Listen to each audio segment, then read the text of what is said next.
আজ বানাচ্ছি potato Pockets. প্রথমেই ময়দা দিয়ে ডোটা বানিয়ে নেব। এর জন্য দেব ময়দা, নুন, চিনি, জোয়ান আর সামান্য বেকিং সোডা। সমস্ত কিছু দিয়ে ভালো মতন মিশিয়ে দিয়ে দেবো এর মধ্যে তেল।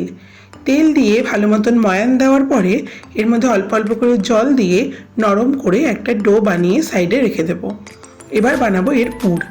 কড়াইতে সর্ষের তেল গরম করে এর মধ্যে পেঁয়াজ কুচি দিয়ে পেঁয়াজগুলো ভাজা হয়ে গেলে দিয়ে দেবো আদা কুচি আর লঙ্কা কুচি।